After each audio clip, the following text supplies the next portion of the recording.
is the most important point that has been made today that you believe is the most important for the audience to remember? Well, first off, I'm just so glad Coolidge did this conference, because we were talking in the sessions about how there's this sort of bizarre silence that has descended on the issue, where when our federal debt was a lot smaller years ago, people used to have various reform plans and debate how to fix it. Now those debates seem to have disappeared from Washington.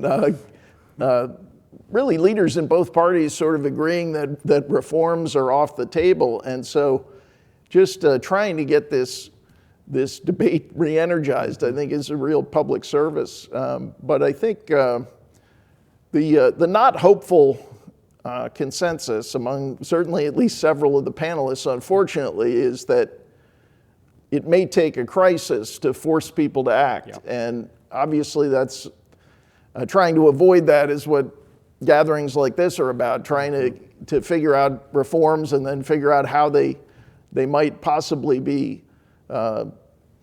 advanced, promoted through the political process. It's also, there's a kind of a philosophical issue in terms of how we got here. And Krista Muth was talking about the morality of it, in terms of it used to be seen as wrong, immoral to run up debts without having the revenues in government to pay for them. That tie was really broken, especially since the 1960s. And part of it, I think, is just the inflation or the sort of expanding definition of emergency. So I think we were talking about the 1980s. I think a lot of people would say Ronald Reagan came to Washington, got the defense budgets he needed to win the Cold War, and in exchange allowed his Democratic opponents on Capitol Hill to get the social spending they wanted. Mm-hmm. I think most people would say, watching him take down the Soviet Union, that was a good trade.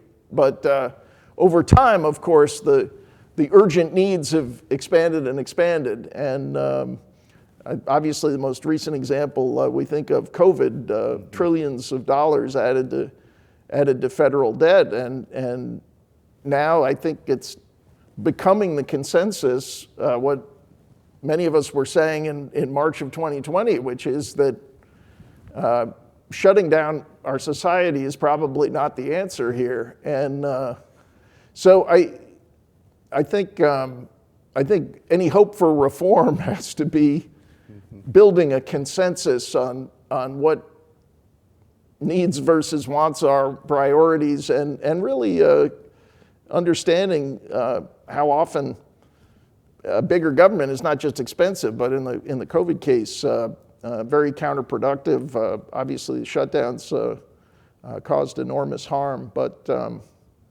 Yeah, the sad consensus, I think, among our panelists at least, was that it may take a crisis to force action here.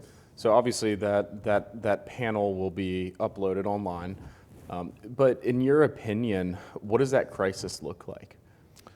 It's tough to say. We see when other countries have crises and their bondholders, often largely based in this country, debate how to handle it.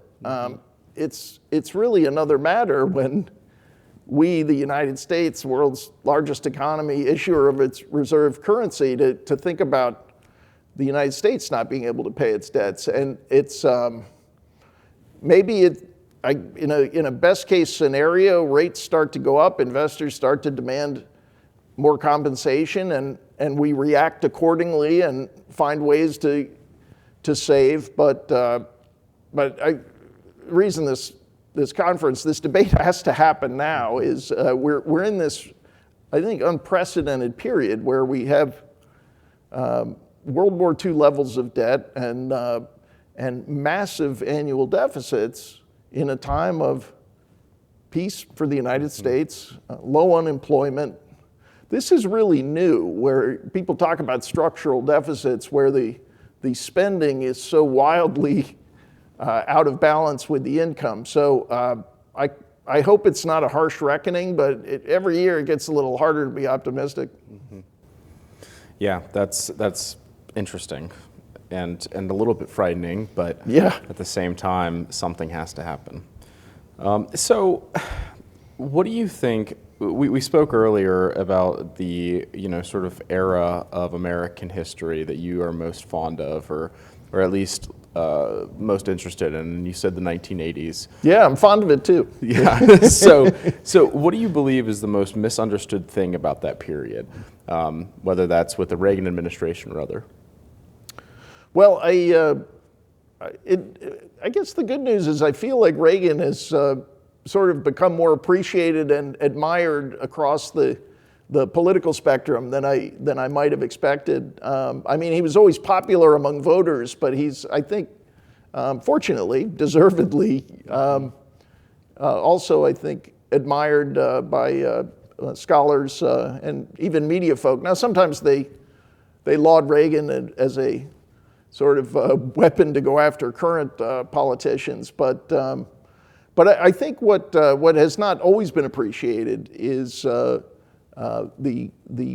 just massive change in our economic prospects that he brought to the United States. And one of our old editors at the Wall Street Journal, Bob Bartley, called it the 7 fat years. Just an amazing period of growth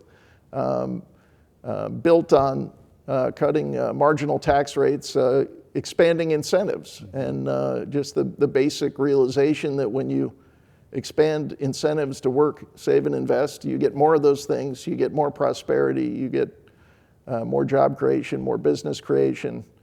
And so I think that's the other side of the ledger, where we're talking about how do we manage debt, how do we get rid of deficits? Well, you have to obviously find a way to control spending, but you also have to maintain that vibrant economy that throws off the tax revenue to pay for all of this government. So that's really the challenge now, and let's hope the debate finally starts in Washington, is how do we maintain the vibrant economy that we need to service this massive debt pile while changing the spending trajectory. Yeah, and I've heard from a lot of people today that are so encouraged by the number of young people in the room that are interested in learning more about this debt crisis.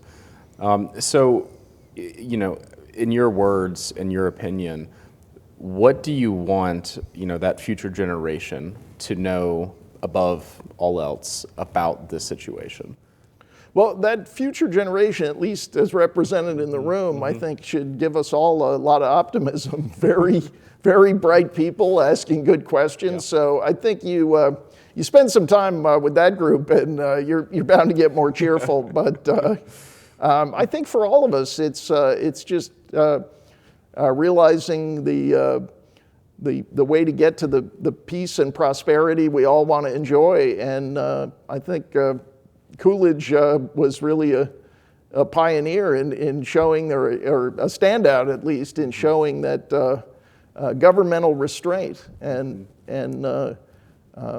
being able to prioritize spending is a part of that formula to allow that amazing growth that he was able to encourage following the devastation of World War I and then reviving the economy. And so I think I don't think there's ever a bad time to study Coolidge and to learn those lessons. But I think especially as we think about being able to service enormous debt, a thriving economy that is producing lots of tax revenue has got to be part of that mix. Mm-hmm.